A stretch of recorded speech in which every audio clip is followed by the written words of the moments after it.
থাকবে না।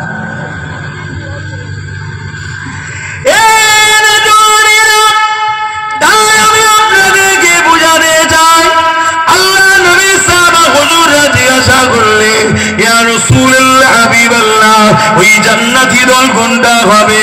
নবী আমার জানিয়ে দিলে, যে দলে আমি রয়েছি, আমার সাহাবারা রয়েছে, ওই দলটা হলো জান্নাতি দল। অর্থাৎ নবীর নীতি আদর্শ কথাবার্তা, সাহাবাদের কথাবার্তা নীতি আদর্শ রয়েছে, ওই দলটা হলো জান্নাতি দল।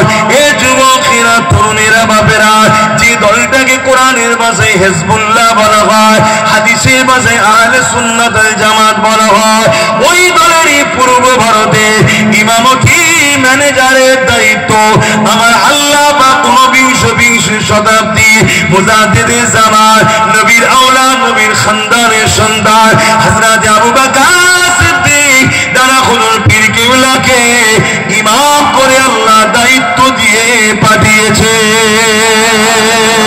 এ নওজওয়ানেরা, তরুণেরা, বাপেরা, এই আমি বলে দিয়ে যাই, দাড়ি থেকে ছুটবেন না, রোজা থেকে ছুটবেন না, নামাজ থেকে ছুটবেন না, মসজিদ বানানো থেকে ছুটবেন না, মাদ্রাসা বানানো থেকে ছুটবেন না। 40 বছর বুখারী পড়িয়েছে, এটা দলিল নয়। 40 বছর তাফসীর করেছে, ওটা দলিল নয়। এগুলো দেখে ছুটলে আপনি কামিয়াবিও হতে পারেন, আবার ঠকেও যেতে পারে। কেন? মুনাফিকও মুফতি হবে, মুনাফিকও উলামা হবে, মুনাফিকও বুখারী পড়াবে, মুনাফিকও তাফসীর পড়াবে।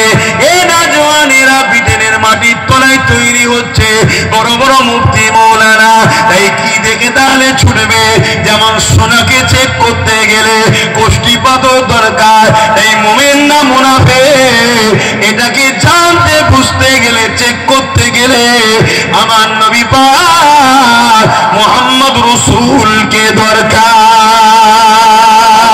যেমন কবরের জমিনে দুটো প্রশ্ন সঠিক উত্তর দিবার পরও আল্লাহ বলল, ফেরেশতারে এবারে আমার বন্ধুকে লিয়ায়, আমার বন্ধুকে একটু দেখা, হাকিকাতে মুমিন না মুনাফিক এখানেই ধরা পড়ে যাবে। এই দুনিয়া জমিনে সূরা ইখলাসটা আল্লাহ নাজিল করার সময় বলল, বন্ধু আপনি জানিয়ে দেন কুল হুয়াল্লাহু আহাদ, আমাকে আল্লাহ এক বলে মানলে হবে না, আপনার কথাই যে আমাকে এক আল্লাহ বলে মানবে, অর্থাৎ আপনার দাওয়াতে যে আমাকে মানবে, মুহাম্মদ রাসূল বলেছে আল্লাহ এক, আল্লাহ এটা যে মানবে, এই মানাটা আমি আল্লাহ আমার দরবারে কবুল হবে।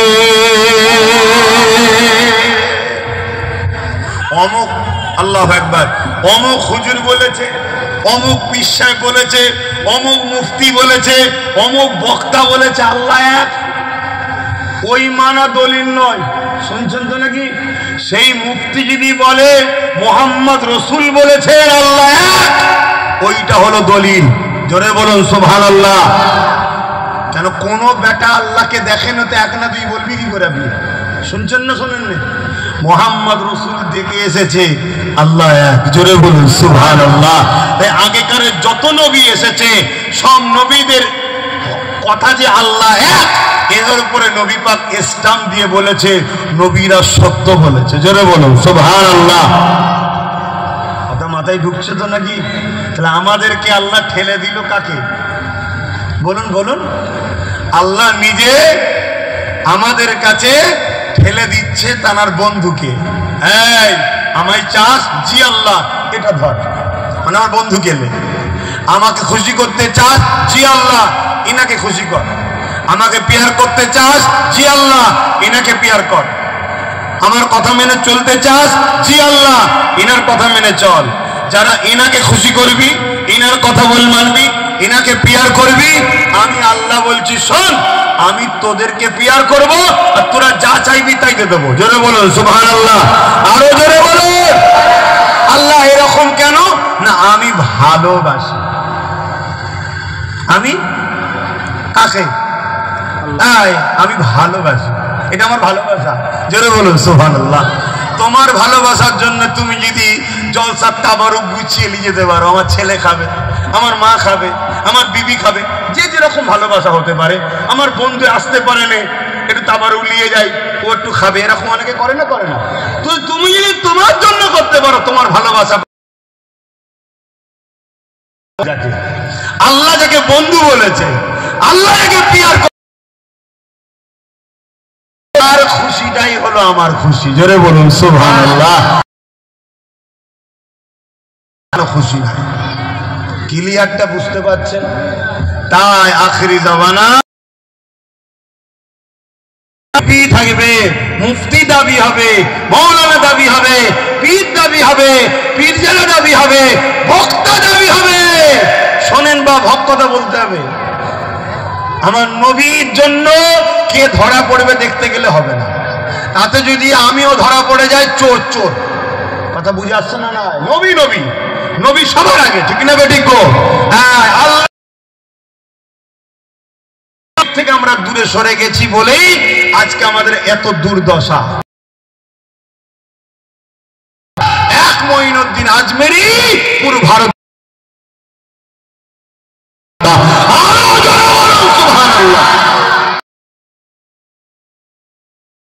সঙ্গে যারা জড়িয়েছিল তারাই কামিয়াবি হয়েছে। আজকে আমাদের সব আছে, টাকা আছে, বাড়ি আছে, আমাদের ঘরের ছেলেরা অনেক নেতা মন্ত্রী তৈরি হয়ে গেছে। কথা ভুল বলছে নাকি? আরে সে কেমন মুসলমান পরের কথা, নামে তো মুসলমান হয়েছে না হয়নি? হ্যাঁ, টাকা পয়সা, ধ্যান দৌলত, পড়াশোনা, মুসলমানের সংখ্যা কি কম? 250 কোটির উপরে মুসলমান। এরপরও পুরো পৃথিবীতে যেদিকেই তাকাবে কুকুর ভাত পাই তো মুসলমান ভাত পাই না, কুকুর ঘরে থাকতে পারে তো মুসলমান থাকতে পারে না, কুকুর গাড়িতে চাপে তো মুসলমান চাপতে পারে না। যেখানে পাচ্ছে সেখানে মারছে, যেখানে পাচ্ছে সেখানে মারছে। একটাই কারণ, ও মা তোমাকে বড় প্ল্যান করে 72 দলের মুফতি মৌলানা তোমাকে নবী থেকে সরিয়ে দিয়েছে। তুমি খেয়াল করে দেখো, তোমার মসজিদে নামাজ আছে, নবী নেই। দেখো আমার কথা মিলাও আজকে। তোমার মসজিদে, তোমার মাদ্রাসায় সমস্ত ফতোয়া ফরজ আছে, মুহাম্মদ রাসূলের শান মর্যাদা আজমতের আলোচনা নাই। তোমার মসজিদে 4টে জুম্মা হয়, তাই তো নাকি? মাসে 4টে জুম্মা হয় তো? এটা হাকি না, বলবেন তো? আমার কথা রাগ হলে বলুন, তাহলে আমি প্লেন ঘটনা বলে চলে যাচ্ছি,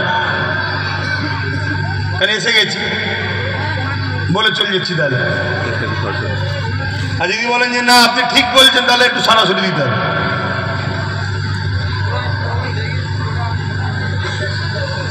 আপনার মসজিদে 4টে জুম্মা, একটা মাস, বছরে 52টা জুম্মা হয়।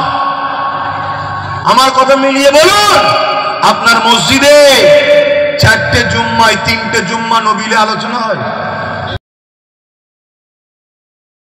আমি ইমামকে দোষারোপ করছি না, ইমামও ওই ক্যাটাগরিতেই পড়ে গেছে। মেন্টালিটি সেটিং তৈরি করা হয়েছে। নামাজের কথা বলো, আরে খারিজিরাই করে করে বেঈমান বানিয়ে নামাজের বিরুদ্ধে। তাহলে আজকে জোহরের নামাজটা কেন করলাম? তোমাদের মসজিদে তো পড়েছি।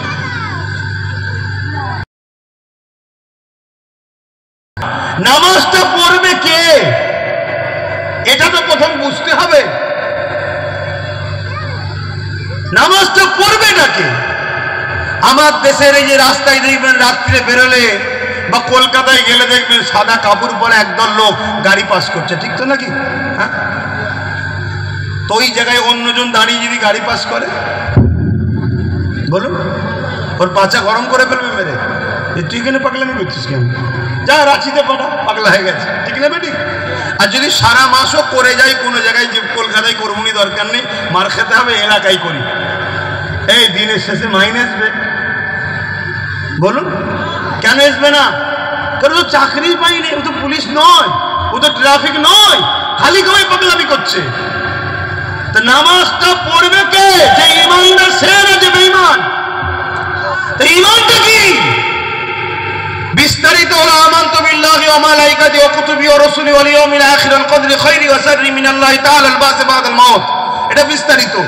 সমস্ত কিতাবের উপরে ঈমান আনতে হবে, সমস্ত নবীর উপরে বিশ্বাস রাখতে হবে, ফেরেশতার উপরে বিশ্বাস রাখতে হবে, আল্লাহর উপরে বিশ্বাস রাখতে হবে, আখিরাতের উপর বিশ্বাস রাখতে হবে, তকদিরের ভালো মন্দের উপরে বিশ্বাস রাখতে হবে, মৃত্যুর পরে উঠানো হবে বিশ্বাস রাখতে হবে। কিন্তু এতগুলো কথা কি এইসব মাথায় থাকবে এই জন যুবকদের মাথায়? এক কথাই ঈমান হলো এটা, লা ইউমিনু আহাদুকুম হাত্তা আকুনা হাব্বা ইলাইহি মিন ওয়ালিদি ওয়া ওয়ালাদি ওয়ান নাস আজমাইন।